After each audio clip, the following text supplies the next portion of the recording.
Okay. 3, 2, 1. The broadcast is now starting. All attendees are in listen-only mode. Hello and welcome to How to Increase Customer Engagement under New York REV. Joining me today is our presenter, Laura Butler, the Director of Digital Customer Experience at Central Hudson Gas and Electric Corporation. Laura is currently implementing Central Hudson's REV-related Send Hub incentive and will be discussing her insights from the job today. Today's webinar is an example of the information you'll hear at InfoCast's upcoming event, the 3rd NY Energy Revolution Summit on August 1st to the 3rd in New York, New York. Join utilities, policymakers, distributed energy resource providers, renewable energy, storage, and other NY REV stakeholders as they discuss how to create workable development processes and viable projects. Make sure to register at infocastinc.com/ny-rev. And for our webinar today, please note that you are able to submit questions via your chat pane on the lower right-hand corner of your screen. We will make sure to answer questions if time permits. Thank you, everyone, and now I'd like to welcome our presenter, Laura Butler. Good afternoon, everyone. Thank you for the introduction, Catherine. For anyone that's not familiar with Central Hudson, we are located in the Hudson Valley region of New York State, pretty much sandwiched between Con Ed, Orange, and Rockland, and National Grid. So it's a little interesting, the dynamics going on within Central Hudson's territory, and this has really shaped how we've approached our REV projects. So I wanted to give you a little bit of understanding in terms of what our territory looks like. So we are primarily electric with approximately 300,000 customers on the electric side and 70,000 on the gas. So this creates an interesting dynamic in terms of our territory and how we speak to our customers about different services. We're trying to grow our gas service within our region, and we have potential for that. So we have actively been pursuing that growth. But on the electric side, you don't exactly have that same opportunity. And we actually have seen over the past few years a decline in load. And this creates an interesting dynamic for us because we're not capacity constrained. And with that declining peak, it really makes some challenges in terms of setting price signals or anything for our customers because we are not capacity constrained across our entire system. We are, however, capacity constrained within certain specific regions of our territory, and I'm going to explain a little bit more about that later on as I've been talking and how that kind of shapes some of the programs that we're offering. So Catherine, if you could move to the next slide. All right, so when you think about your utility company, typically the only way that customers are interacting is either to make a payment or a question about payments or outages. These are two very, very positive interactions with customers, as you can imagine. You typically don't hear people talking about the latest and greatest app that they have from their utility or anything like that. And that's really what we wanted to change that conversation with the customer to being, not being just about payments and outages, but being a full conversation about choice, options. Catherine, if you can move the slide forward. Different discounts, affordability. We really want to make this a very rich two-way interaction with our customers. And that was really what drove the concept of Send Hub. So if you can move to the next slide, please. We wanted to create an opportunity to bring the customer, the community, and what the company can offer together and demonstrate how the company really can interject value into the customer life, into the community, and overall work together to reach our state goals, because the state goals, energy-wise, are very ambitious. Next slide, please. So if you think about the drivers behind customer engagement, it's really important that customers can recognize you as a brand. So the example here in the visual, everyone knows the cancer ribbon. They have a very compelling feeling when you see them, and they've done a great job at people know exactly what that means when they see that symbol. So thinking about what you want your brand to be and how you want your customers to recognize you is really important. And whatever you build out, as you'll see as I'm demonstrating what we've built, you want to bring it all under that one brand, so customers don't have to remember 10 different things or 10 different places to go. That just makes it really challenging for the customer. You also want to make sure that you have a very compelling offer, a special deal, a discount, something that makes the customer interested, take an action, and want to come back. Because true engagement isn't just about one time getting that customer to interact with you. It's getting them to continually interact with you, to advocate for you, if you get to that level too. And then you want that ongoing conversation, which is kind of the perfect lead into that. Have that customer coming back constantly, talking positively about you to other peers, other customers, family members, and getting them to interact with you as well, in kind of that grassroots type of interaction. So if you move to the next slide, please. So what we've decided to do is we recognize that customers are going to do whatever they want. They want their own lifestyle. They want convenience. They want comfort. They don't want to be told what to do. They want to make those decisions, and they want to control that. So we wanted to build something for customers that offers them programs, offers them discounts, options, that we can give them a whole menu, and they can pick and choose how they want to interact with us and what they want to do, and what they want to take advantage of. We also recognize that Central Hudson is not the next Google, and we're not Amazon, and we're not going to come up with this brand new really cool thing like Alexa, but we can enable different functionality by working with stuff like that. So what we wanted to do is create a platform where different vendors can offer their goods and services, and we can connect them to our customers. And if we can offer additional incentives on top of that, great. If not, we still offer that channel for the customer to get connected and some valuable information about how they might use that product. So that's really what we wanted to create with this concept of Send Hub.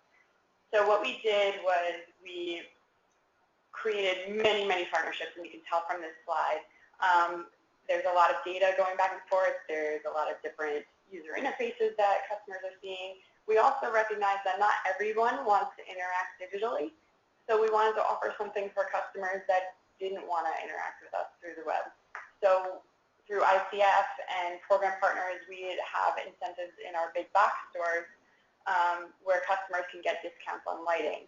And everything is branded under Send Hub to try, and even though they said they didn't want to engage with us, we brand everything in the store to try and continue to get them to consider the option of interacting with us online through Send Hub. Next slide, please. So what is Send Hub? Send Hub really is what we've rebranded our authenticated experience on the website. So once a customer logs in, we've rebranded all the screens. We've made clearer calls to action on our web pages. We have teasers that tie customers into different experiences, different programs that they can take advantage of.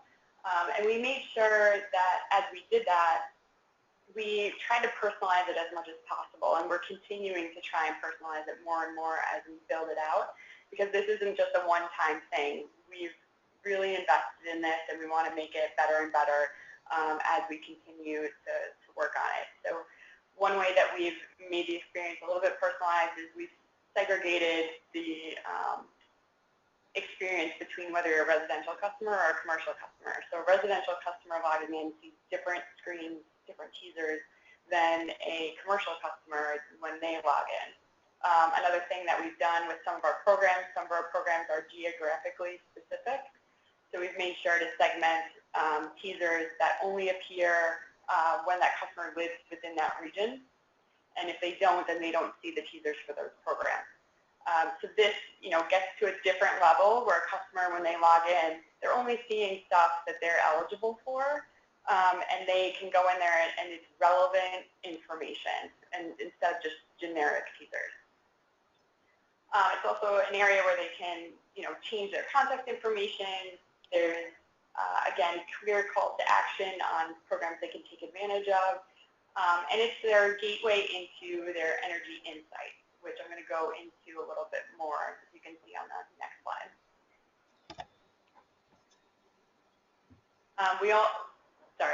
Slide after that, but for now, also wanted to point out that we created the experience to be both for the desktop and mobile. We recognize that customers want to use whatever device they want to use, and we shouldn't be dictating that. So we made sure to build into the experience into our mobile website. And luckily our program partner, Simple Energy, they have a responsive website, which was great. So it makes the whole experience a lot more simplified, looks pretty, and it's a better experience overall for the customer. So next slide. So this is Insights. So when customers log in, they click on the Insights tab, they have some different options. They can view comparisons of how they're doing compared to other similar homes within our service territory. So you can see this person right here is an elite saver. They're a rock star. We want to reward them with other things that they can do to continue to keep up that great pace. So we suggest different tips, things that they can do to continue to be energy efficient, other programs that they can take advantage of. So you can see here from the examples, it's not just about energy efficiency. We're also touting convert to natural gas. Do we have gas in your area? Or are you moving? Here's a way that you can move doing a start and stop service online. So we're promoting other programs that aren't necessarily about energy efficiency, but there's still engagement factors that we want to have with that customer. And we want to reward them and encourage them to keep coming back and interacting with us online. So if you go to the next slide, please. And here is an example of what they do get in terms of their usage. So we've launched Insights about a year and a half ago now. And we display their meter usage. We give them the ability to do comparisons to the previous year, to other peers. And they can kind of track how they're doing throughout the year. For our customers that are really engaged and want to know more, we just recently, about 2 weeks ago, launched Insights Plus, where they have the ability to drill down and get more granular detail. So this, of course, required a meter change. But now that customer, when they log in, they don't just get the bi-monthly usage screens. They can dig into even hourly if they wanted to and understand really what's going on in their home from day to day and week to week. You go on to the next screen. Another option that we offer to, in that same vein of tips is, what's a more interactive way that customers can get an idea of tips? They can click into different rooms within the virtual home and get tips specific to that appliance, to that room, for a customer that wants more of that gamified experience, and it's the same tips that qualify for points. And we've seen a lot of interactions with this page. We think it's great, and this is, again, through our partner, Simple Energy. Next slide, please. Another feature that we offer is gift cards. So, I talked about points. It's fun to get points, but what do you get for it? So we made sure that we had a nice solution for customers in terms of what do you get for those points? And we give out gift cards. And something to consider when you're going to do a loyalty program is, what gift cards or what rewards really going to speak to your customers. So for us, we did a really fun internal exercise when we were mapping this out. And it's something that we've continued to try and research and dig into and use a little bit more, is the concept of like customer personas and customer journeys. So for personas, we actually created like some imaginary customers.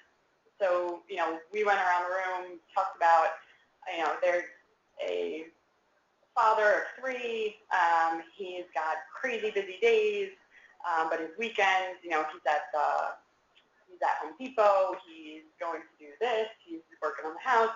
Then you've got the graduate just out of school, does all their shopping online, doesn't want to be bothered by anything. Then you have the single mom of two. She's hyped up on caffeine, jumping from place to place and shopping in this store and that store. We kind of walk through like all these different personas, and that's how we identified what gift cards and what stores that we should offer. So it was a fun exercise. The other thing that we also wanted to do was, I mentioned earlier, we have the in-store programs where we offer lighting incentives, and that's at Walmart, Home Depot, Target, Lowe's, and Sam's Club. So we want to also make sure that we have gift cards to those stores as well to try and get customers, to visit those stores where our signage is up, try and re-engage them, continually working with the platform. So everything that we've done, we've tried to make circular so that we're constantly adding value to the customer's life and showing that the Central Hudson Send Hub brand is there when they need it. Can you move on to the next page, please? And here's our store. On the store, we sell energy efficient products. We also sell connected home products. Again, this is offered through Simple Energy. And through here, we actually worked with our energy efficiency team, and the energy efficiency programs fund the incentives on the thermostats, the lighting, the smart strips.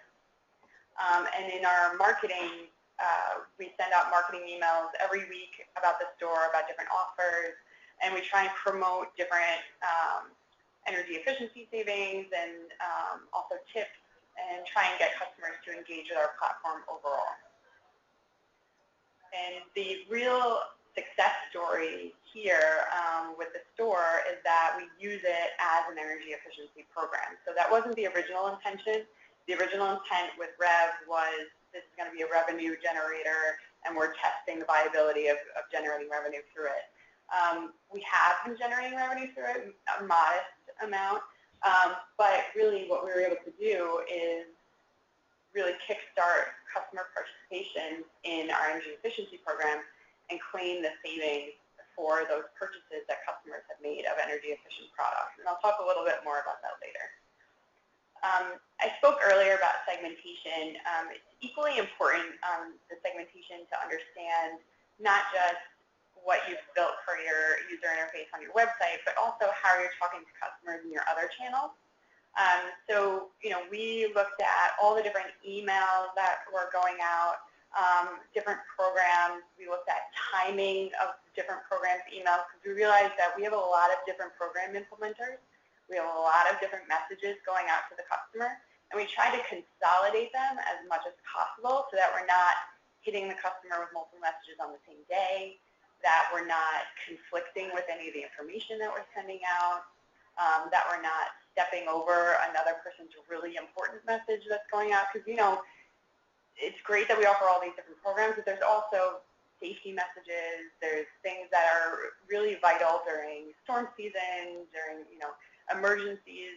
You don't want your customer to go numb to seeing your name and not listen to the really important messages because they just see so much clutter. So those are things that we took into consideration and tried to kind of minimize how many times we're hitting the customer, but make sure we maximize the opportunity of when we do reach out to them. Another option is just giving them options. So some customers want different alerts. Some customers don't want to be contacted. So, on our pages, you can pick, what kind of alerts you would like. They can get emails. They can get text messages. And that's been, well received by our customers in terms of outage notifications and payment notifications. On the emails, we also looked into kind of that concept of a custom journey. So if a customer interacts and opens up an email and they make that purchase, that's great. You got them to open it, you got them to convert, perfect. That's the ideal scenario. But there's times where they open it up, maybe they got busy, or maybe they were kind of interested but not really, and they didn't make that next step. There's ways that we have been approaching it to try and re-engage them. So sometimes you offer, a high-priced item, one of our connected home items. They're a couple $100. Maybe the customer is interested, but it's just a price point that they're not interested in. So we got them to click, but they didn't convert. So we've done different journeys where we'll send them another message, and it's for a lower cost item, and see if they click there and act on that. Or maybe they didn't act on that either. Maybe we'll just send them an informational piece. So we'll send them another email that's the buyer's guide that gives them detail about all the benefits of those different products. So this is another means that we've used to try and see, like, where can we get customers to engage, what drives engagement, and see how we can get more and more customers to interact. Next slide, please. So as I was talking about before with the energy efficiency programs, we offer many energy efficiency programs, but particularly this year when we launched Send Hub, when we launched the point-of-sale program in the stores, we saw a 10-time increase in residential participation rates. Historically, residential has been kind of difficult to get engaged, but this year 2016, sorry, we made a huge improvement there. We increased overall our 2015 savings, and we did it at a lower cost than ever before. So it was just win-win-win all over the place with what we launched last year.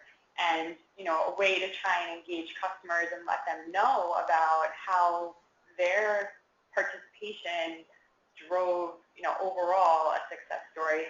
We created this Take the Energy Efficiency Journey. We put the information up on our website. We touted it around Earth Day to try and encourage customers to click in, learn more, and then give them calls to action to either make a purchase or to visit insights.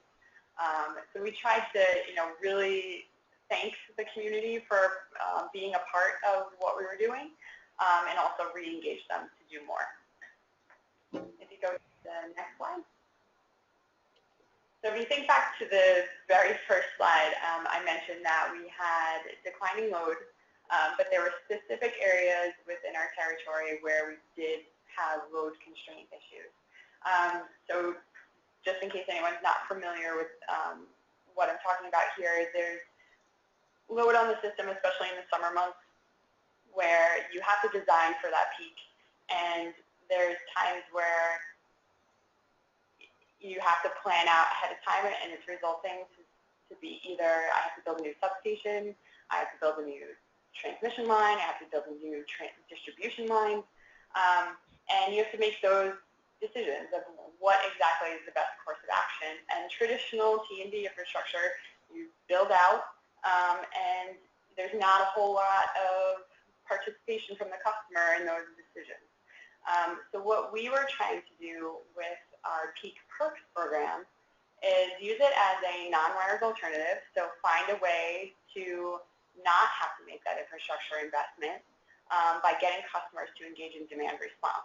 And obviously we didn't want to call it demand response because it's not really a name that customers can relate to. It's a very technical term. It's a very utility-centric term.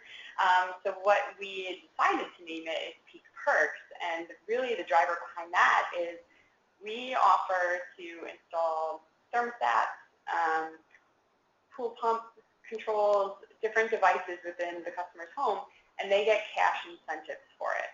So you get $85 for signing up, you get these free thermostats, you get them installed for free, you get $50 a year for participating in the program. So we really looked at it as this is a big cash benefit to the customer, so let's call it something that relates to that. So through this program, we launched it last year around the same time we launched Send Hub.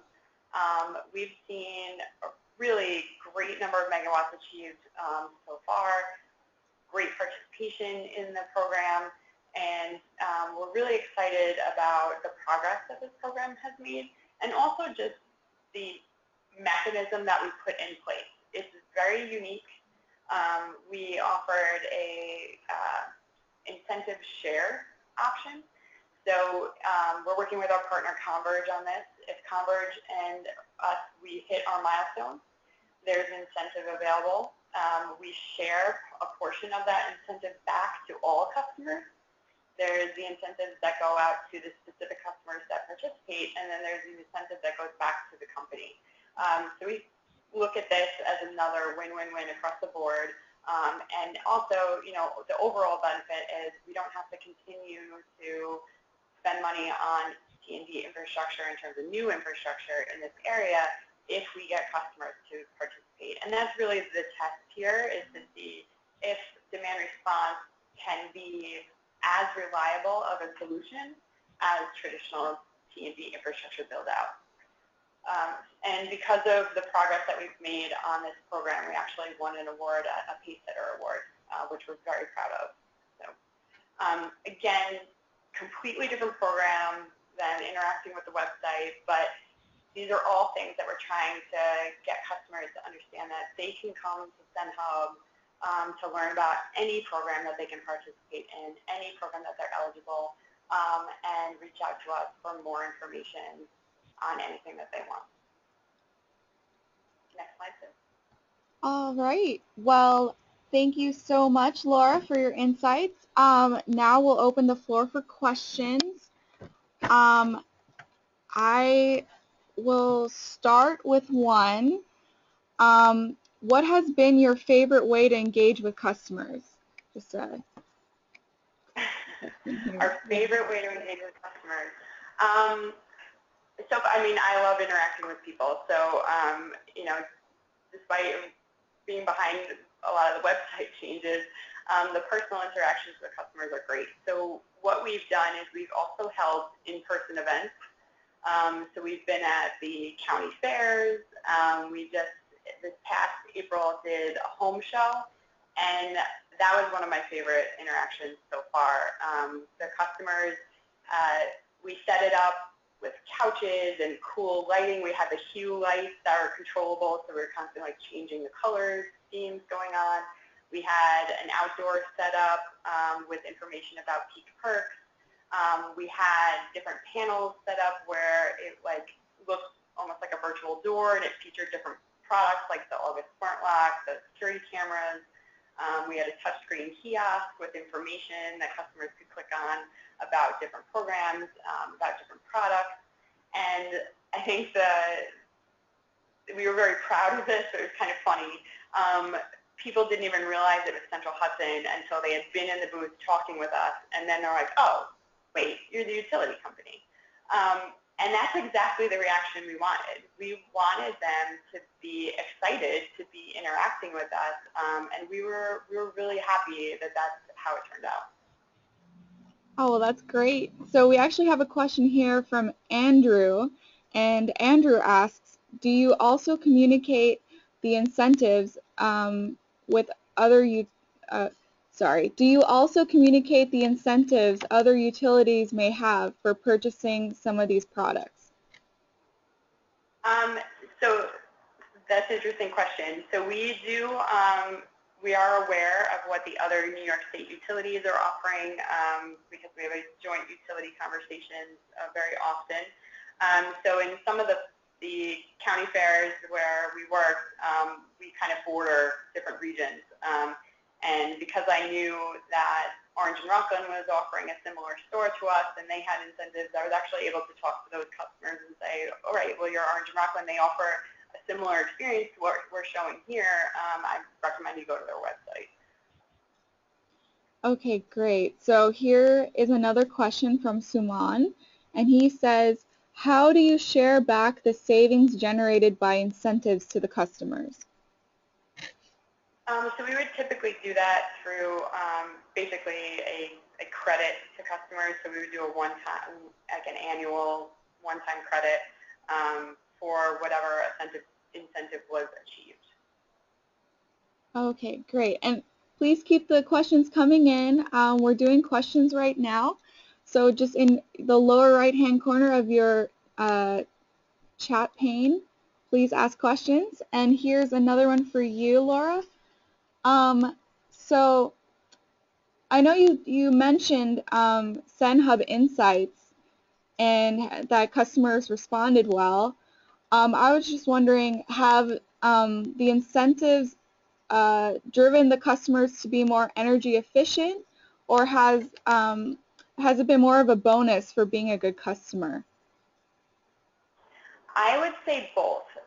So for insights is interesting the way that we have utilized it. So we, at the same time as offering this program to all of our customers, we also have a specific insights program that we use as our energy efficiency behavioral program. So we send a specific information about insights, about energy efficiency tips to a select population of customers, roughly 100,000, that we don't send that messaging to the rest of our residential customers. And what we saw is that through those messages, we were able to hit our energy efficiency targets and actually exceed our energy efficiency targets for that program. So we are seeing for the customers who are specifically sent information about insights, about how to be more energy efficient, they are acting on those tips. That population of customers that receives those messages, even though everybody receives the store ads and stuff, that population is our highest population of purchasers through the store as opposed to the rest of the population. Oh, well, that's great. So we just got a question from Peter. So Peter asks, how much does the Converge program cost per MW saved? That is a great question. I don't know that offhand, so I'd have to reach back to somebody on my team, but I can get back to you with that. So we'll definitely get back to you at a later time, Peter. So thank you so much for your question. And I have a question. You touched upon the mobile world, and I was just wondering if you have any advice to these businesses who are trying to venture out into the mobile world. Venturing out into the mobile world. Okay. So mobile was definitely a challenge.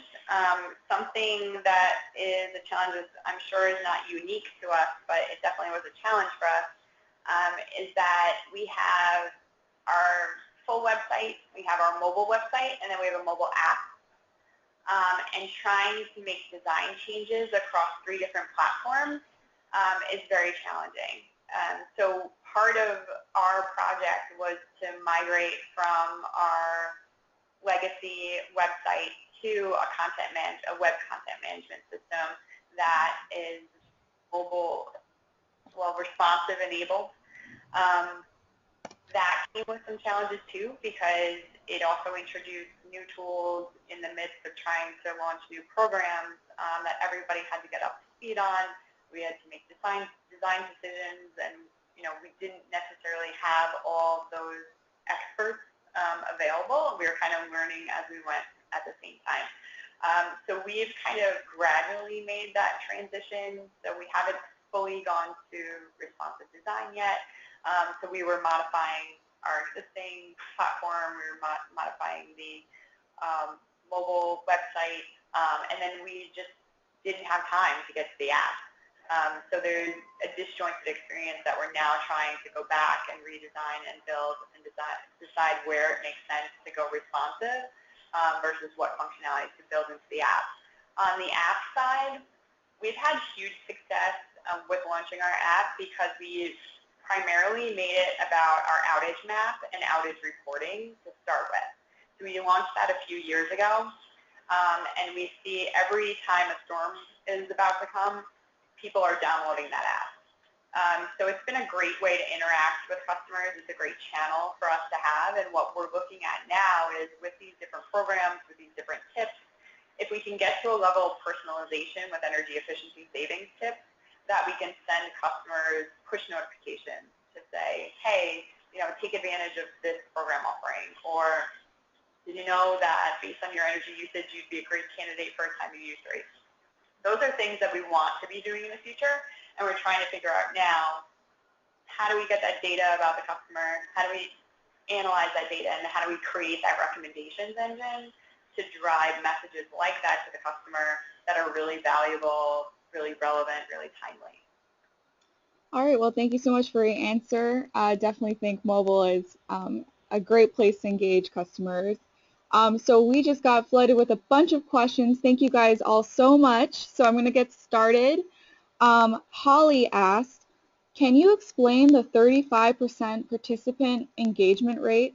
Was this just year one? What was the starting rate and how do you define participation? Is it sign up, actual growing savings, etc.? That's a great question for many reasons, because true definitions of engagement and the data behind it it's amazing how easily that people have different ideas of what those numbers mean. So the numbers behind that, so overall 42% of our customers are engaged with us online. That means that they have a SendHub online account with us. Of that 42%, we've seen 35% actively engage with insights and the store. So the way that we've tracked that is through, we built everything to be a single sign-on experience. So even though it's our website, it's Simple Energy's website, when a customer logs in, they can seamlessly go between those sites, which is a very challenging thing to build out, we learned. But that's how we have this separate tracking, because they are distinct websites. We use Google Analytics, so we can determine how many people come into our website, how many people hit their website pages, what those referring web pages were, leading that customer in. Were they coming from an email? Were they coming from someplace else on our website, from a social ad?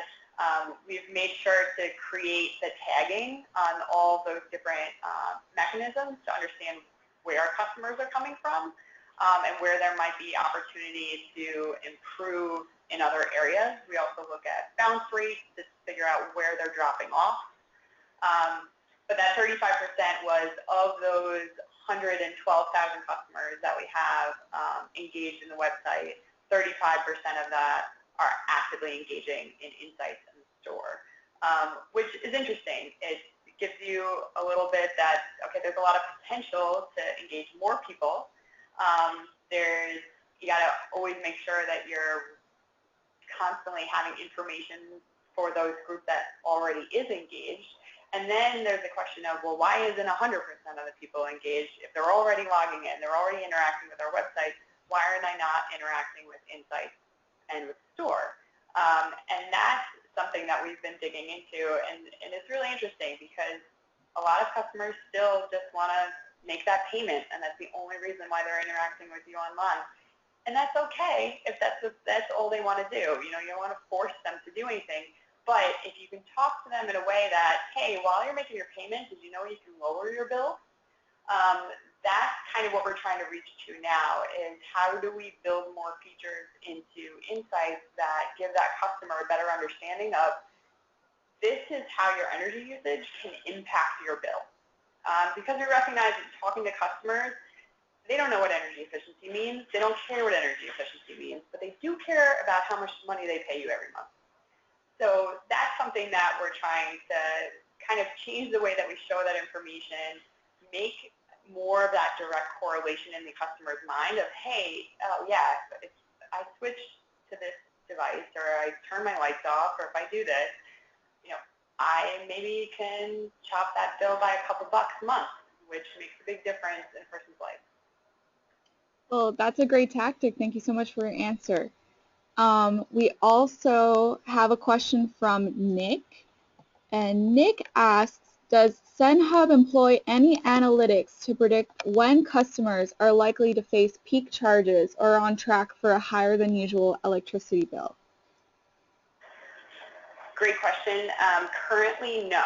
That's someplace that we would like to get to. So we're working with our partner vendors right now to do some proof of concepts, to also build out the current functionality that's in place. So we have a couple releases with new functionality planned for the end of the year. One of them is associated with our time of use rate. So we're going to be launching a new user interface once time of use rate is available, where it's differentiating between on-peak and off-peak usage, so customers can get a better understanding of what's driving their bill in terms of peak and off-peak usage. we're also looking into how we can capture more and more of that data and analyze it on the back end so that we can recommend and say, hey, based on your historic usage pattern, if you shift your usage by 1 hour a day, you can take advantage of the time use rate and save this much money. That's where we would love to get to, and we're starting down that path now. But it is very challenging. Getting the data, being able to analyze the data, and then deliver specific messages based on that.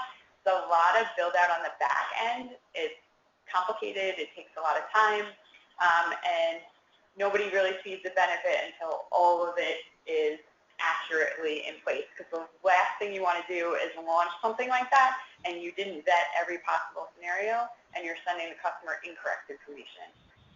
So that's something that we take very seriously, how we're handling that data and how we're working with our partners to look at that data and understand it. Okay, well, thank you so much, Laura. We also have a question from David, and David asks, is the 2321 device count accurate? At 5.9 MW, that would equate to each device providing, sorry, I'm just reading it as is, to each device providing 2.54 kilowatts of capacity. Thermostats in New York generally can provide 1 kilowatt. 35% of the residents' customer base is equal to 93,000 customers. So how can 2,321 devices be allocated across that many customers? If you need me to repeat, Yeah, it's not a straight calculation. I apologize if that was misleading in any way. So customers through this incentive program can have multiple devices in one home. So you can have up to 2 thermostats. You can have a pool pump controller, you can have a hot water heater controller. So there's multiple devices options, and the customer can choose what they would like. There's some customers that don't have central AC. We only have about a 30% penetration rate of HVAC within our territory. So that's a hurdle that we had to overcome as part of this program, and it's something that as we continue to try, and because we haven't reached 100% participation and securing that 16 megawatts of load that we need yet. So we've been continually trying to understand how we adjust for it. Is there additional cycling that we can do for customers? So right now we cycle those units at 50%, which is why we give them $50 a year. We are offering different incentives, potentially if we need it to hit our megawatt targets, of giving additional incentives and cycling at a higher rate, either 75% or 100%. But we take that very seriously as to what we're offering customers, because it can then get to a point where now we're introducing discomfort to the customer's life, and they may choose to opt out of participating, which is what we don't want. So I'm not sure if that fully answered the question, but it is not a straight line calculation in terms of what we're able to achieve with the different devices that the customers participate. There are different regions as well, so we have some commercial customers that are taking advantage of the program, and then we have residential customers that are taking advantage of this different program in order to hit the full 16 megawatts that we're trying to achieve over 3 years. Oh, thank you so much. So we also have a question from Tobin. Who is Central Hudson using as implementation contractors to support this Sen Hub initiatives, both administration and technology vendors? So there's a mix. So Simple Energy provides our user interfaces in terms of the insight and the store and all of the product fulfillment services. Converge supplies the Peak Perks program, and they handle all of that in terms of calculating the megawatts achieved, marketing to customers. Their marketing includes door-to-door, going to talk to customers, coming to events. Itron supplies the meters and hosts our meter data management system for our Insights Plus program, which is the interval meter data. We've worked with other program partners to implement in terms of the different programs, the different IT build-outs. So we've worked with Cognizant. They've supplied project management services. We work with ICF to deliver some of the energy efficiency programs. There's other program implementers on the energy efficiency side. There's trade allies that we work with on the energy efficiency side that we're trying to loop into more and more of the functionality that's available and the program eligibility factors for customers, try and tie in more of those programs and get those participation rates up. For single sign-on, the build-out of that, we had to bring in, niche vendors that could help us out with that. We had to purchase a new system for doing that authentication and identity management of customers. So, that was a whole different initiative. So as we've built this out, there's been a whole lot of different people that have helped. It's been way more complicated than we even could have imagined, but we've been able to deliver on timelines that we have never before achieved. I mean, the initial launch of the website with single sign-on, we launched basically in 4 months, which was unheard of compared to historic IT projects that we've done on site. Oh, well, thank you so much for your answer, Laura. I have another question from Emma, and Emma asks, do you have different strategies for customers with limited or no internet access? That's a great question. So we've been trying to understand who our customers are some more, which is something I touched on at the beginning, talking about different customer personas, different customer journeys. Things that we're exploring right now, we're working with our customer outreach group to try and understand our low-income customer segment. We're, through our on-site events and different customer focus groups and surveys that we've done, we're trying to understand why customers are not engaging with us online. And it's very interesting. You meet some people and they say, I do everything online, and you meet some other people and they're like, nope, I have no online identity, I refuse, I'm not going to pay my bill online, I'm not going to do any of that. So it's very diverse. You never know how your customers are going to react. Sometimes they start off saying that and they say, I don't want to pay my bill online. You say, you know what, that's great. You don't have to, pay your bill online, but we offer all these other services online if you just take a look. And we've seen that in some of our in-person events when we've had those conversations. You just have to have that conversation, and that's really hard to do. So getting out there into the public and talking to them is really important. You can't just design everything behind your doors and in a cubicle. Getting out there is really beneficial because you understand that they have a certain perception of what happens, and then if you have that conversation and they relate it to a real person, and you're saying, well, if you logged in, then you have this other incentive that you're available for. You could get these light bulbs for $6 for 6 of them instead of paying $18 in the store. And they're like, wow, okay, yeah, that sounds great. I'll sign up. So it's really that value proposition, and each customer is going to have a different motivator for what's going to get them to act. These customers that we're engaging with, are they motivated by being more energy efficient, by being more green, or are they motivated by actual green, money? So those are things that we're kind of trying to understand by these participation rates in different programs. When we did a expiration campaign for customers that had enough points to redeem a gift card, where we normally had like a open rate of 20% and a conversion rate of about 1.8% to 3% on a good day. For that particular campaign, we had a 33% conversion rate. You know, customers were like, oh my God, I'm going to lose my gift card? No way. and they, you know, they engaged with that. So through different mechanisms like that, you can kind of learn about your customers and see what drives them to action. But it's something that we're continually trying to work on. You know, we're working with Forrester Research right now. They just came and did a workshop with us. It was great, where we built out 2 different customer personas. We looked at our Google Analytics, and we saw that, you know, our highest percentage of purchasers are between the ages of 45 and 65.